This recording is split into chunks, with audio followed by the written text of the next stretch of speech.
Bienvenue sur les news de Samir. Aujourd'hui, on va parler de l'actualité. Nous avons le président Lula, le président brésilien qui est en France et qui s'est exprimé sur plusieurs sujets, dont le géno à Gaza.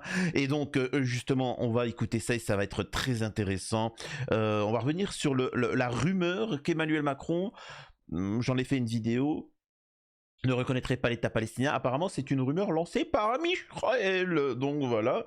Un discours émouvant de l'Algérie, car il y a eu un vote de la part des Nations Unies. Et malheureusement, il n'y a eu que ces lâches d'Américains à voter contre. Minables, ils sont minables, ils continueront à être. Je rappelle aussi, pour ceux qui me disent « Samir, tu aimes Trump ?» Les gars, il faut bien que vous compreniez une chose, les États-Unis, c'est un Israël qui a réussi. Vous voyez ce que je veux dire, hein? Ils ont colonisé, ils ont massacré. Donc, venez pas me faire vos nationalistes. Hein. Qu'un Américain fasse le nationalisme me fait doucement rire. Hein. Faut bien le préciser. Les mecs, retournez chez vous, retournez en Allemagne, retournez au Groenland, je sais pas quoi, et venez pas nous faire chier. Hein. Moi, je suis pour la remigration. Donc, mais le problème, c'est que moi, je suis pour une remigration cohérente. Donc, vous dégagez de l'Australie et ainsi de suite. Tu vois, vous pouvez pas me prendre en porte-à-faux. Ça fait de longue date, depuis des années, que j'appelle les gens à remigrer d'Europe pour leur nation africaine ou autre. Hein. Je rappelle que s'il y a eu immigration de masse, je parle pas d'une immigration qui a toujours existé où des gens préfèrent le froid, préfèrent le chaud, tombent amoureux de tel pays ou etc. ou par amour etc.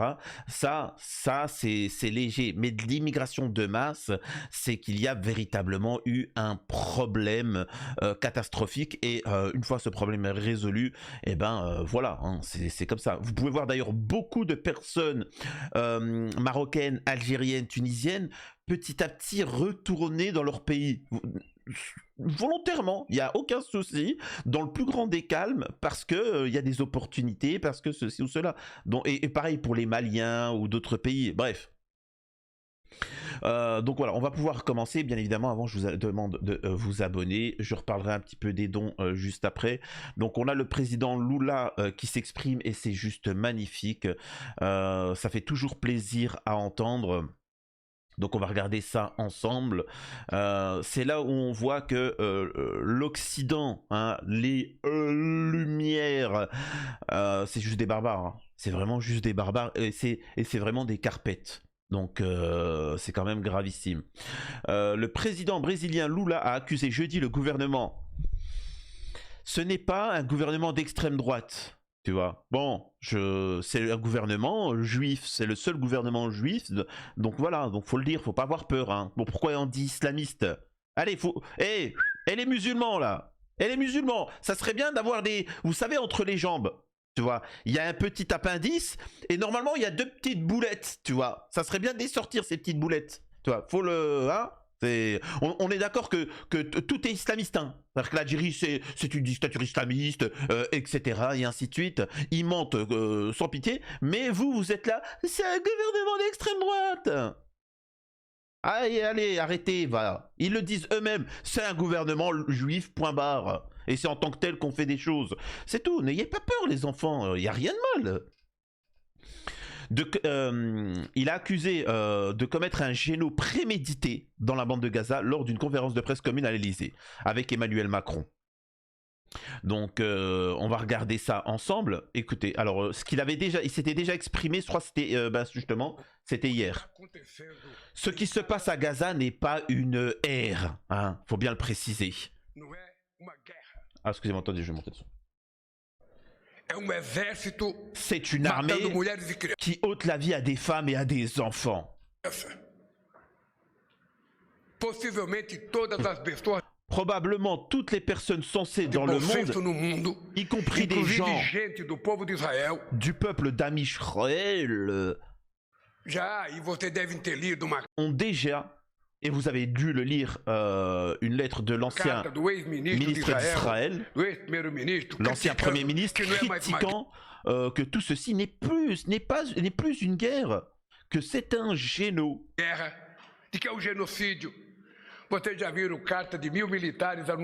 Vous avez déjà vu une lettre de 1000 militaires annonçant que ce n'était plus une ère mais un géno.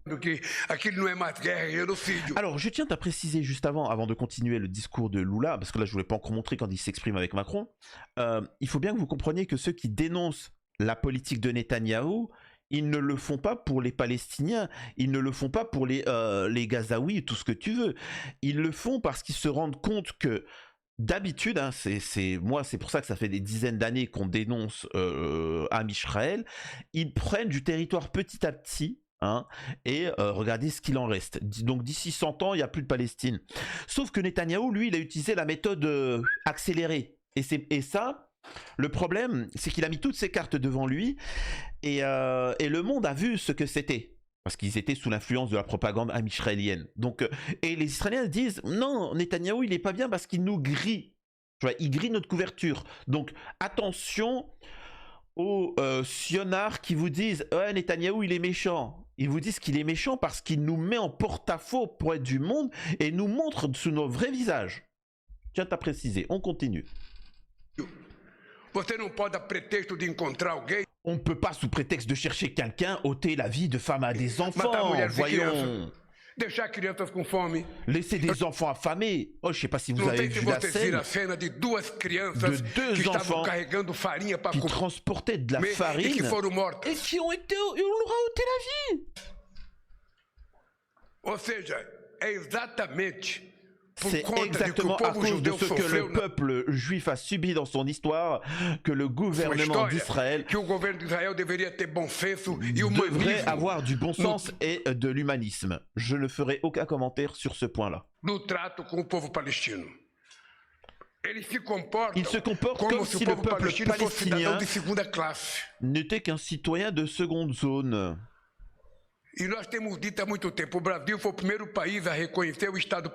Nous sommes ici, hein, le Brésil est le premier pays à avoir reconnu l'État palestinien en Amérique du Sud. Et je le répète, il n'y aura pas de paix tant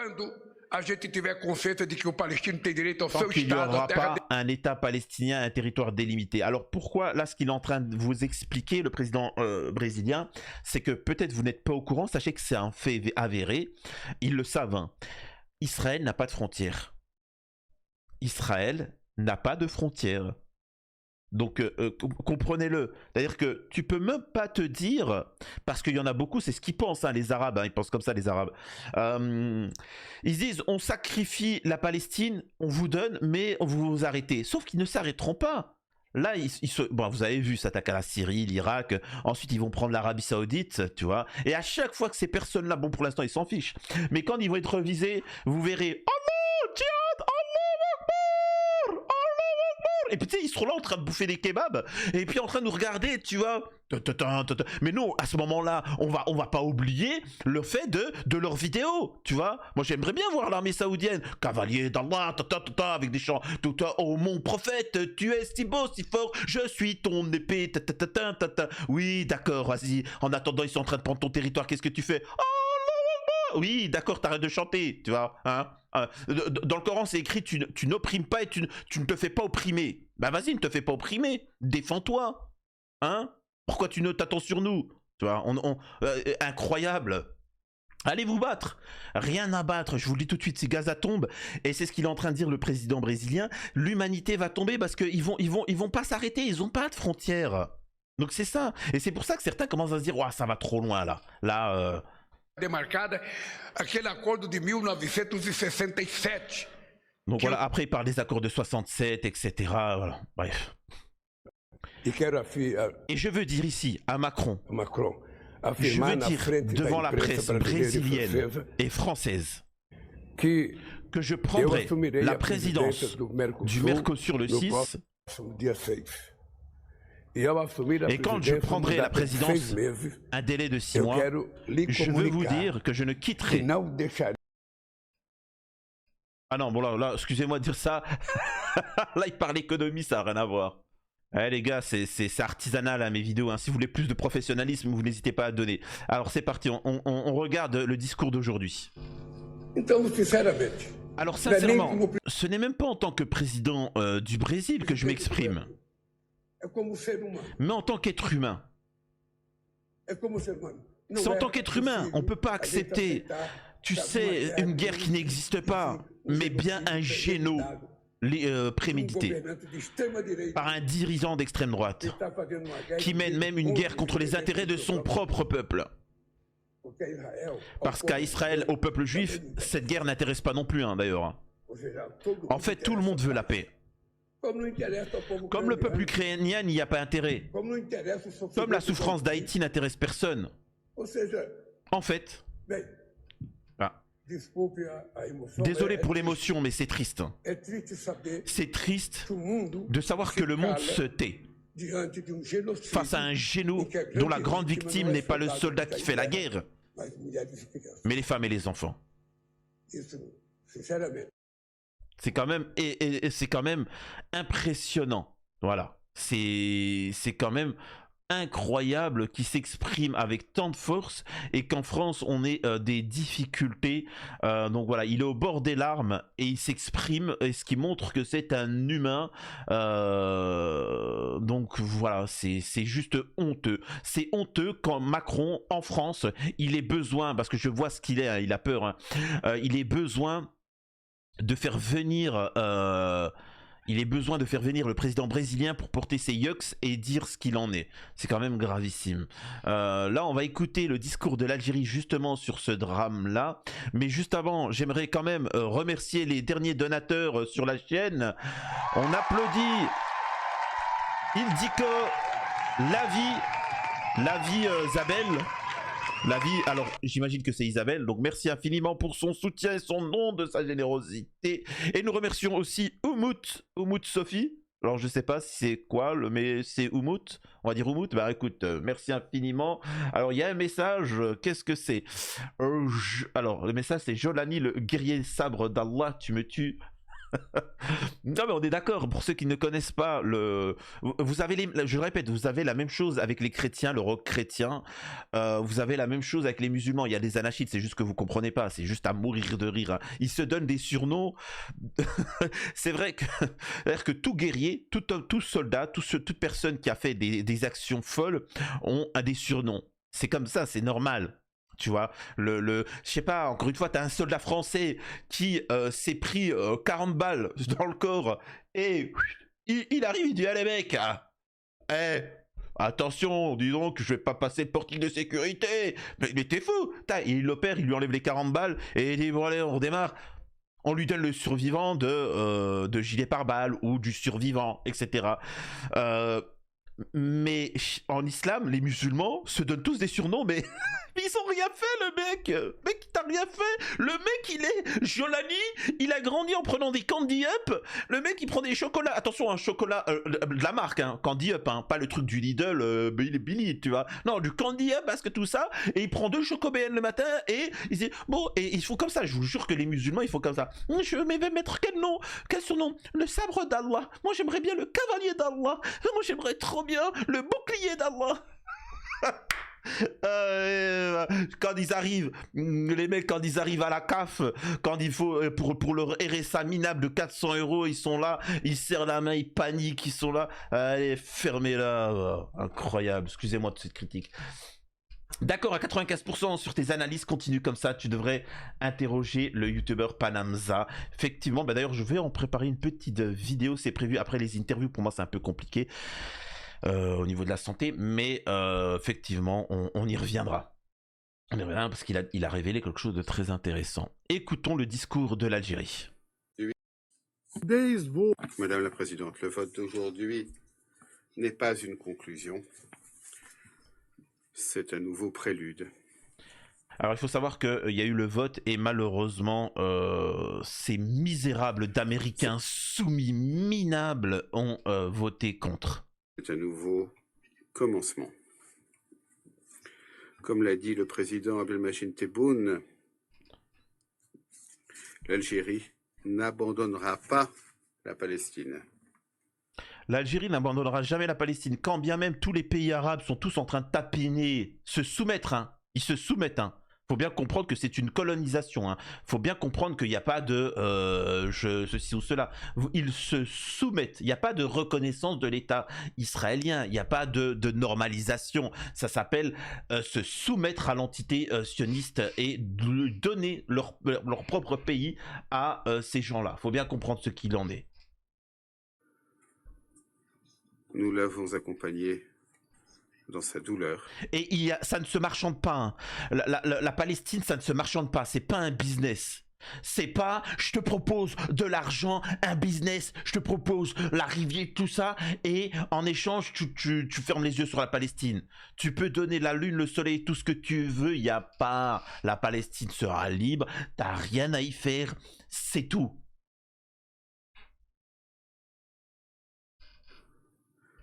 Et nous serons à ses côtés lors de sa résurrection. Nous ne cesserons de revenir devant le Conseil sans cesse. Nous reviendrons pour les enfants qui sont morts avant même de savoir ce que signifiait l'enfance. Nous reviendrons pour les femmes forcées de donner naissance sur des routes encombrées de décombres et d'incendies. Nous reviendrons pour les pères qui ont construit des maisons de leurs mains nues pour les voir s'effondrer en quelques secondes. Nous reviendrons pour ceux qui ont faim, qui refusent de renoncer à leur dignité pour un peu de pain alors qu'ils sont assiégés. Nous reviendrons pour ceux qui ont soif, qui ont été tués parce qu'ils cherchaient de l'eau potable. Nous reviendrons parce que les Palestiniens méritent de vivre dans la liberté et dans la dignité. Nous ne sommes pas là, nous ne sommes pas résignés. Nous reviendrons bientôt. Je vous remercie. Merci de cette intervention. Il ne faut pas désespérer, il faut toujours continuer le combat. Ça peut être long, c'est en décennies, hein, en centaines d'années même, mais comme les Irlandais, ça peut prendre 200 ans, 300 ans, 400 ans. Le peuple sera indépendant, bien évidemment indépendant, libre, assurez-vous-en. Alors encore une fois, j'aimerais pour finir parler justement de Israël, ils vont essayer de redorer leur image avec bien évidemment des faux tentats et une critique. Ne vous étonnez pas si tous les pays qui critiquent Israël, on leur tombe dessus, comme l'Algérie et tant d'autres. Je vous avais expliqué que face à la reconnaissance de l'État palestinien en France et de tout plein de situations, il y aurait des faux tentats et ainsi de suite. Et rappelez-vous vous savez, les pots de peinture là, qui avaient été mis sur le mémorial, on a appris que c'était 3 Serbes. Les responsables. Immédiatement, toute la classe politique s'est mobilisée, sont venus, etc. Là où quand t'as des musulmans qui se font ôter la vie, ou même, j'ai même pas envie de rentrer dans ce délire musulman. Quand t'as des millions de Français qui sont sortis dans la rue, on a appelé ça les gilets jaunes, qui disaient on veut pas de l'argent, ils ont pas dit ça les gilets jaunes. Les gilets jaunes, ils ont pas dit ça. Hein. Ils ont dit on en a marre, on est en train de se flinguer, on est en train de crever. On veut alors qu'on travaille. Où va tout cet argent? On est le pays le plus taxé. Où va cet argent? On est en train de crever la bouche ouverte. Où va cet argent? Vous savez ce qu'ils ont répondu? Tous les gens où ils ont manifesté, tous les week-ends, des yeux crevés, des mains arrachées, sans pitié, des gens qui ont perdu la vie, etc. Et là, un pot de peinture sur un mur, immédiatement tout le gouvernement est venu, Macron, le président du Sénat, de l'Assemblée, sa chouini, etc.